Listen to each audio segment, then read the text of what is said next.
Hello guys, study with Abhijeet में आपका स्वागत है।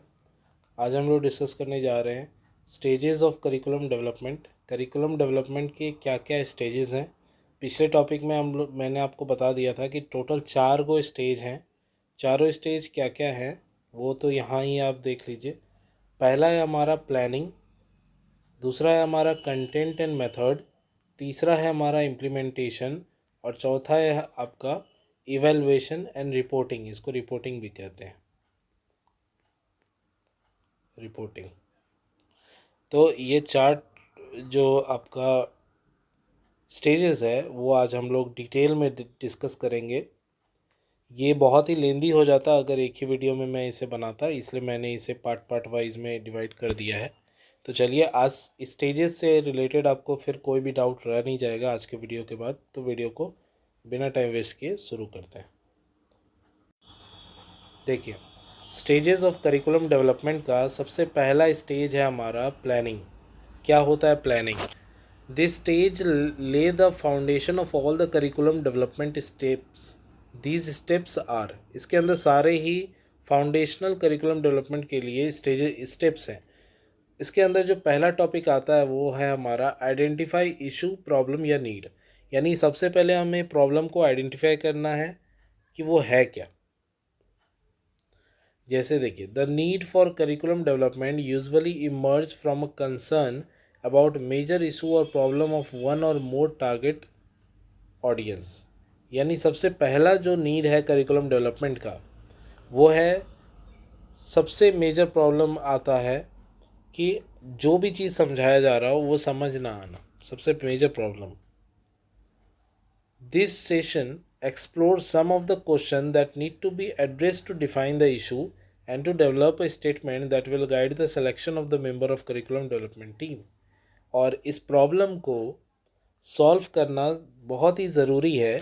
ऐसे ऐसे क्वेश्चन को हमें एक्सप्लोर करना चाहिए जिससे कि किसी भी प्रॉब्लम या कोई भी इशू जो आपका आ रहा है उस वो बहुत अच्छे से डिफ़ाइन हो सके और प्रॉब्लम सॉल्व हो जाए, कईयों को समझ आए और कहीं ना कहीं जो करिकुलम डेवलपमेंट टीम के मेंबर्स के सिलेक्शन में भी ये कहीं ना कहीं गाइड के तरह काम करे। This issue statement also serve the broadly identify the scope of curriculum contents.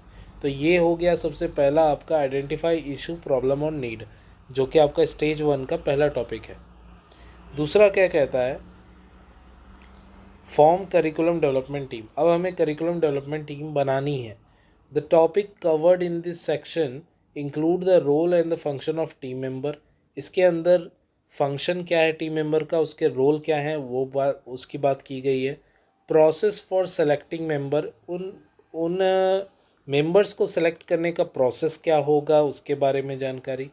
Principle of collaboration and team work, यानी कि कोलाबोरेशन कैसे करेंगे, हम टीम वर्क कैसे निभाएंगे उसके बारे में जानकारी मिलती है। The goal is to obtain expertise for the area included in the scope of curriculum content among the team members and develop an effective team. तो इस तरीके से हम एक अच्छी टीम, करिकुलम डेवलपमेंट टीम बनाते हैं।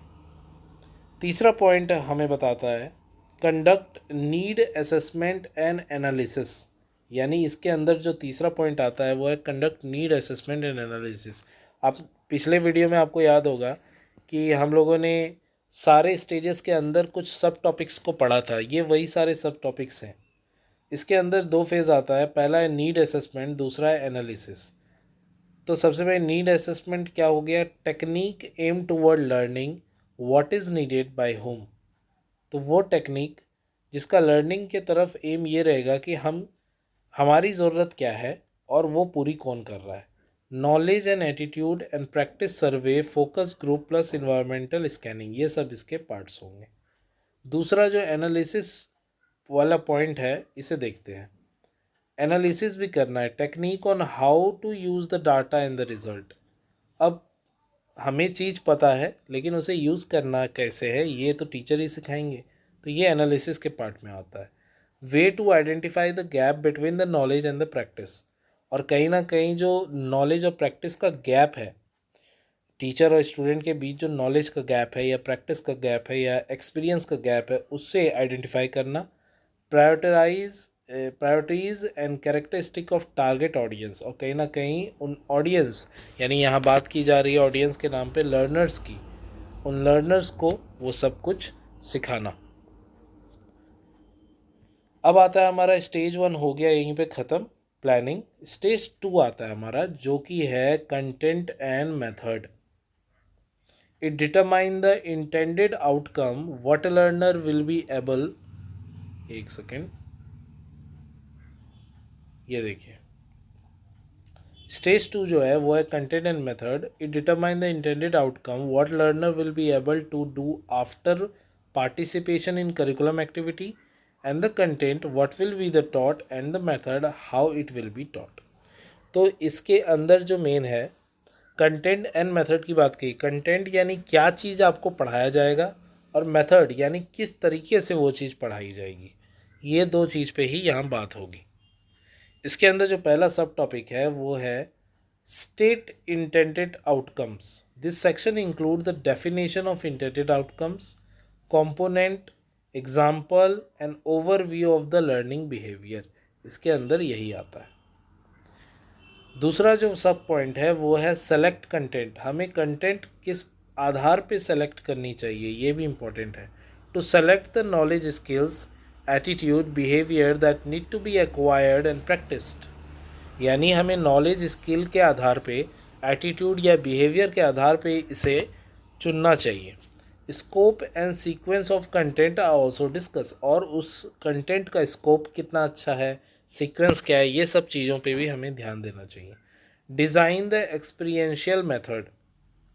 लास्ट में हमें एक्सपीरियंशियल मेथड को भी डिज़ाइन करना चाहिए, यानी उससे हम क्या सीखेंगे वो उस पर भी ध्यान होना चाहिए कि learning styles, activities appropriate for each style, a list of type of activity and brief discussion on learning environment plus delivery modes. तो किस तरह सीखेंगे, कितना सीखना है, क्या क्या एक्टिविटीज़ करनी है जिससे हमें वो सीख सकें, उसके लिए अपने एटीट्यूड में क्या बदलाव लाना है, क्या स्टाइल्स हमें अपनाने हैं, और क्या क्या डिस्कशन करना है, ये सब पार्ट इसके अंदर आता है।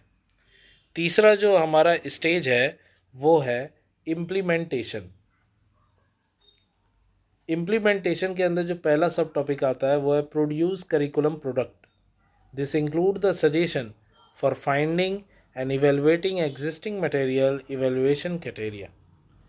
यानी हमें अब इम्प्लीमेंट करना है। अभी तक क्या था, हम सीख रहे थे, अब हमें उस चीज़ को परफॉर्म करना है। तो उसके अंदर पहला आता है प्रोड्यूस करिकुलम प्रोडक्ट। करिकुलम से हम क्या सीखें, अब हमें उस पर ध्यान देना है। तो suggestion for finding and evaluating existing material, evaluation criteria. यानी अब जो भी चीज़ें हम सीखें उससे क्या सजेशन निकल के आता है, उससे क्या सीख निकल के आती है, उस पर ध्यान देने की ज़रूरत है। Suggestion for producing the curriculum material.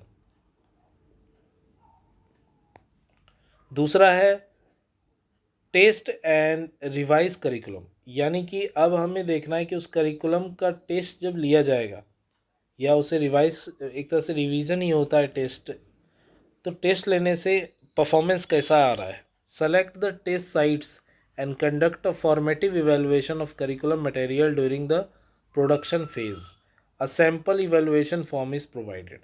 तो ये सब तरीके हैं टेस्टिंग के, जिससे करिकुलम से क्या सीखा है बच्चे ने वो हम लोग पता लगाते हैं। तीसरा है हमारा रिक्रूट एंड ट्रेन फैसिलिटी। यानी हम क्या क्या फैसिलिटेटर्स की मदद से हम क्या क्या कर सकते हैं। It is the waste of resources to develop the curriculum material if adequate training is not provided for facilitator to implement it. यानी कि बहुत ही अच्छे से ट्रेन फैसिलिटेटर्स की ज़रूरत होती है हमें चीज़ों को सिखाने या ट्रेनिंग देने के लिए। चौथा जो पॉइंट इसमें आता है इम्प्लीमेंट करिकुलम। अब हमें करिकुलम को किस प्रकार इम्प्लीमेंट करना है इस पे ध्यान देना है। Effective planning results in effective implementation of curriculum. यानी उस प्लानिंग जो हम प्लानिंग करके चल रहे थे, अब इम्प्लीमेंटेशन करने से उसके रिजल्ट्स हमें देखने को मिलेंगे। Strategies to promote and use the curriculum as discuss. अब उन स्ट्रैटेजीज़ को हमें प्रमोट करना है, आगे बढ़ाना है, और उन करिकुलम को हमें डिस्कस करना है जो हम लोगों ने पहले सीख लिया है। अब आता है स्टेज 4 जो लास्ट है, वो है इवेलुएशन एंड रिपोर्टिंग। किस प्रकार हमें चीज़ों का इवैल्यूएशन करना है, लर्नर्स का इवैल्यूएशन करना है और रिपोर्ट करना है, जो कि टीचर करते हैं। जैसे मान लीजिए आपने कोई टेस्ट दिया, तो उस पे जो जितने भी रिज़ल्ट आए, आपके इवैल्यूएशन तो आपका उससे ही पता चला, लास्ट में रिपोर्ट कार्ड बना, तो वो रिपोर्ट कार्ड यही है। डिज़ाइन इवैल्यूएशन स्ट्रैटेजी इसका पहला सब पॉइंट है। इसके अंदर 2 पार्ट आते हैं, formative and summative evaluation strategy, and this step review the evaluation strategy and suggest simple procedure to promote the valid and reliable information। यानी ये कहीं ना कहीं एक स्टूडेंट का प्रॉपर इवेल्युएशन करने में हमें मदद करते हैं और सही सही जानकारी देते हैं कि वो कितना वैलिड और कितना रिलायबल पर्सन है या उसकी लर्निंग कितनी अच्छी हुई है। दूसरा सब पॉइंट जो है वो बताता है हमें रिपोर्टिंग एंड सिक्योरिंग रिसोर्सेस, यानी रिपोर्ट करने के लिए हमें प्रॉपर रिसोर्सेस को और सिक्योर रखना चाहिए अपने रिसोर्सेस को। The final element in an evaluation strategy is delivering the pay off, यानी getting the result into hand of people who can use them, यानी एक ऐसा रिजल्ट देना जो कि कहीं ना कहीं उसके ओवरऑल डेवलपमेंट को दर्शाए, और ये काम रिपोर्ट कार्ड के माध्यम से टीचर करते हैं। In this step suggestion for what and how to report the key stake holder, funding and policy decision maker are provided. So it is very important to develop a curriculum properly. एक curriculum को बनाने में ये बहुत ही important साबित हुई। ये concluding है पार्ट इसका। Curriculum is considered as the heart of any learning institution, and the ultimate goal of curriculum development is to improve the educational practice। यानी यही है इसका एक तरह से आप बोल लीजिए कंक्लूज़न। तो ये पार्ट आप ज़रूर लिखिएगा लास्ट में कि करिकुलम डेवलपमेंट क्यों ज़रूरी है हमारे लाइफ के लिए। इसके बाद जो करिकुलम डेवलपमेंट से रिलेटेड एक टॉपिक बच जाता है हमारा, वो है कि रोल ऑफ टीचर क्या है करिकुलम डेवलपमेंट में। रोल ऑफ टीचर जो हम लोग नेक्स्ट वीडियो में कवर करेंगे। अगर आपको वीडियो पसंद आया है तो प्लीज़ वीडियो को लाइक करें और अपने दोस्तों के साथ भी शेयर कर दीजिए जिन्हें ऐसे ही बीएड के टॉपिक्स की ज़रूरत है।